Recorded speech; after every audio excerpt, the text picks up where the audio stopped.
We're basically now right in the heart of Inglewood here, and now he makes another turn here, so that's going to put him going westbound here. And boy, I tell you, officers certainly have to be getting frustrated at this point that this guy has not stopped here. And again, more cross traffic that we saw going by there. Thankfully, not that close as some of the ones we've seen before. But boy, this pursuit has certainly had its moments here that left everyone gasping as he really, between coming straight on at civilian cars, coming straight on at officers. Now he's flashing his lights. Some definite dangerous moments there, and officers just wanting this one to be done. That's for sure. Yeah, well, he's now back in Inglewood. He's gone from basically Inglewood up into the Hyde Park area of L.A. Made his way down into Hawthorne for a time. He's been through El Segundo, Manhattan Beach, parts of Westchester, you name it. But right now he's back in Inglewood. He's eastbound, and he is now coming out once again to another major street here, and he's now he's going to turn westbound Centinela, they're now saying. So now he's Centinela from Beach, and I tell you, this guy has really been erratic, and we're not quite sure. Eastbound Centinela, they're now saying eastbound. And that's going to take him back off towards L.A. City once again here, and that's where the LAPD helicopter really is going to come in helpful there, because that is their territory. They know the streets. Inglewood knows a lot of these adjoining areas, but depending on how far this guy goes, they may need to call in the expertise of that LAPD helicopter to help navigate them through. Look at this. He comes up to the light here, makes a southbound turn, and he's on La Brea. And again, we laugh because this guy has just circled so many times. We're hearing the same street names over and over again now, and this is no exception. La Brea, one of the streets he's been on several times during this pursuit. So, Alex, as soon as he crosses into LA City property, will then the LAPD get involved, not just with an airship, but on the ground as well? Well, that's a decision that's made by the agency that's in pursuit, and Inglewood can certainly elect to stay in pursuit as long as they want to. Most definitely, they will be radioing ahead to LAPD to let them know that their pursuit is coming into their jurisdiction. And I'm sure a lot of, oh, look at this, wrong lanes of traffic once again there. Look at this again. Whoa, look at this, around another vehicle there. That was another scary moment here. And that guy right there is just pulling over. He's not sure what to do, but let's see what this guy does, because now, once again, he's stepped up his game here a little bit and is really putting the pressure on the police to try to get this guy. Here we go. We've got stop traffic up ahead. It looks like a traffic signal. He's going to come through here. All those cars peeling off to the right there. And once again, this guy driving recklessly, getting into the wrong lanes of traffic here, and that is again just raising the risk threshold on this pursuit quite a bit here as we continue now. We'll see where he goes here, but it looks like he is, well, just and now northbound Hillcrest now. So, boy, right when we think this guy's got a good stride on him, he's going to kind of head straight for a long time. Sure enough, he makes a big turn and changes up the game once again here. So, I'll give you a wide shot. This will be a good locator for you. Off that dark area that you see off the left side there, that is the Inglewood Park Cemetery. So we're kind of traversing southbound along the west side of the cemetery here, an area a lot of people know here. Oh, look at this. What? Wow, he spun out, almost hit that car in the intersection. Looks like he just missed him. Oh, wow, that was amazing there. Certainly that had to be the scariest thing the person in that car at the intersection seen all night there. Well, he just... now he's westbound on Arbor Vita once again, and that is where we initially heard this pursuit. So he's back certainly to where he began. And we do have some additional information now that we're getting from the police helicopter overhead. We now understand that in addition to this being a stolen vehicle, they are now confirming that this is a gang member and they know his identity. And again, that gang member wanted for stealing this car now. So... And of course, that added up with the fact that we watched as he tried to crash into an officer earlier in this pursuit. The list of charges certainly going up as time goes on here. But look at this. He's on the wrong lanes again, crossing over the 405 east to west here. That's La Cienega on the other side. Last time we saw him come here, he made a turn right there. This time he opted to go straight. Look at that. He's in the other lanes of traffic once again. Oh, my goodness. Look at this. Oh, look at this right here. That's going to be tough. That officer, almost a deterrent there, and that poor civilian right there in the middle of the intersection with nowhere to go. Southbound Aviation. So now this is starting to get a little bit farther to the west of the 405 from what we've seen before. About the farthest west we've seen before was La Cienega. So he's another several blocks now off to the west. And once again, he's really right in the vicinity of LAX. In fact, as he comes southbound here, he's going to be coming down Aviation towards Century here. And that's going to put him just right around the corner, really, from the terminals. But nope, look at this. He makes another turn. And now he's eastbound Century, so that's going to take him away from the airport once again. You know, the police, they're really doing a great job of just staying calm, staying with him, bringing in extra units when they need them, knowing the area here, and the best thing that they can do in this case is really not try to rush anything here and just let this guy make the moves he's going to do. Now he's off into other lanes once again here. Look at this. He's coming head on with other cars, but now he's going to turn. It's almost like, oh, look at this. He turned. Oh, look at that. He comes kind of at an Inglewood officer there, and now they're going to block him in. They're going to smash him right there. Look at that. They knocked the bumper off the car, and now he's in the Rally's parking lot, and now he knows that they mean business, and now he pulls right back out. It's almost Keystone Cops there. Look at this. They're in a circle right there. Wow, that is amazing there. And now that one officer that had the bumper knocked off will probably have to drop out of this pursuit there. But, boy, that was really interesting there. He didn't really beeline straight for the officer that was in the parking lot, but he certainly was making a threatening move there, just at the very least in terms of taunting the officer there. And, boy, that really ended up not as the police department expected there.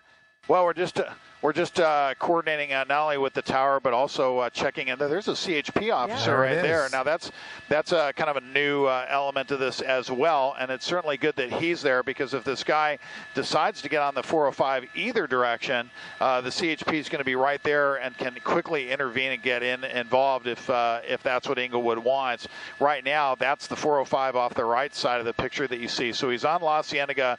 He just essentially drove under where planes would normally be coming into land, although because it's a late hour of night here, there have been no planes coming into land for a while now. They switched the pattern at night to where the planes come in over the ocean for noise abatement. So now he's coming back across the 405 for the umpteenth time here, really. We've seen him cross here several times. He's on Arbor Vitae once again. Arbor Vitae, where this all began, we believe, right? This is where we certainly first heard it.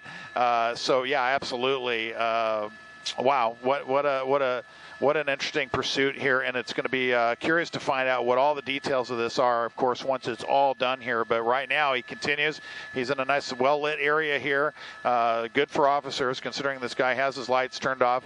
And again, if you're just joining us by chance here at, coming up on 1 o'clock in the morning here on NBC4, this is a pursuit that we first started covering during our 11 p.m. newscast. This is a stolen Toyota.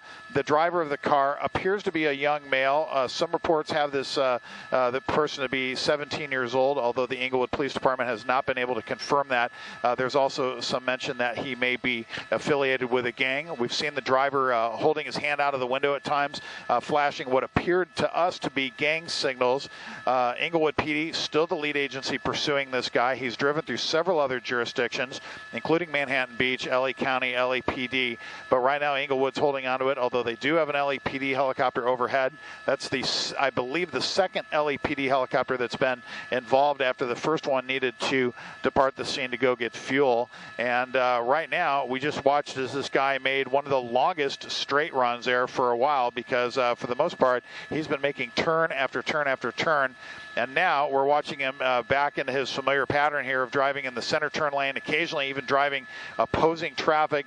At one point, driving into a gas station and colliding with an Inglewood police vehicle. That is, of course, going to elevate the level of charges that will be brought against this guy when they go to prosecute him.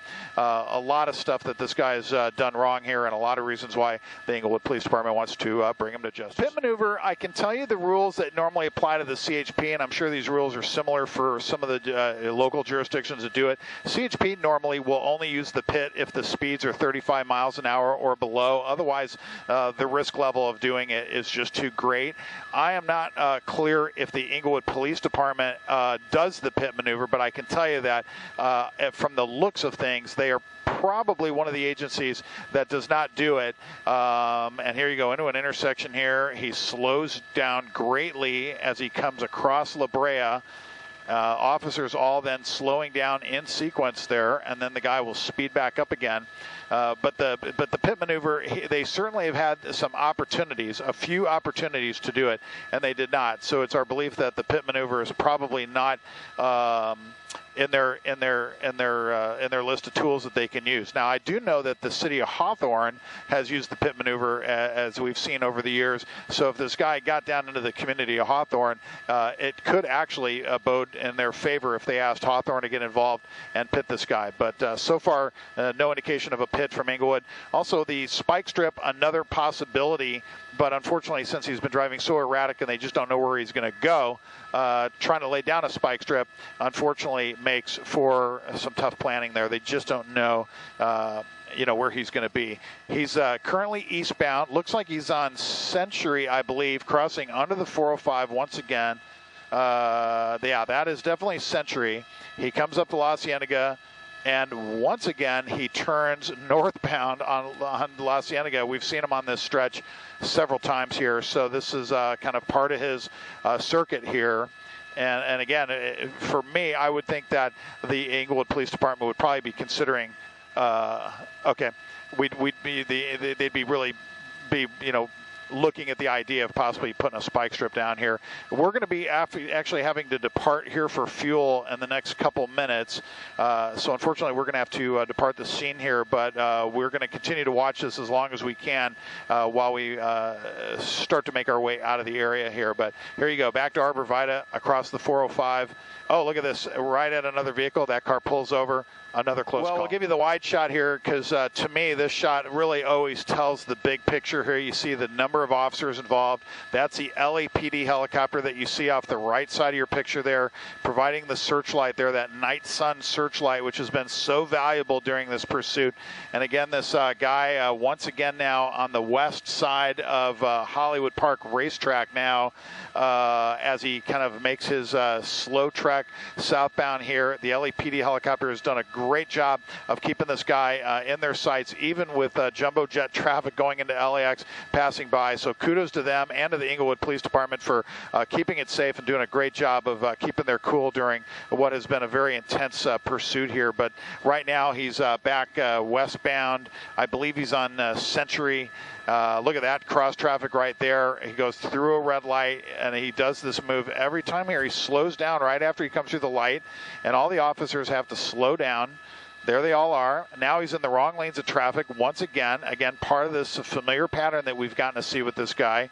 And he's making his way back off to the west and towards LAX once again. And again, thankfully for the law enforcement helicopters on this, no airplanes coming in from east to west tonight. Just the airplanes coming in over the ocean at this hour. So hopefully Inglewood PD can get this one taken care of. But there you go. There's some pedestrians out on the street, and that's kind of this new thing that we're really seeing. It hasn't been all that bad for about the last hour or so, but now we're starting to see people making their way out onto the street to watch this pursuit. Please, if you see the pursuit coming your way, at least stay, on your property, well out of the way, and don't get involved here. It's the last thing the Inglewood PD needs. Fortunately, the problem is that there are so few people out at this time of night. If this guy gets out and runs and you're out there trying to watch the pursuit, you could be mistaken for a suspect just purely because they don't know who this guy is. They don't know who you are.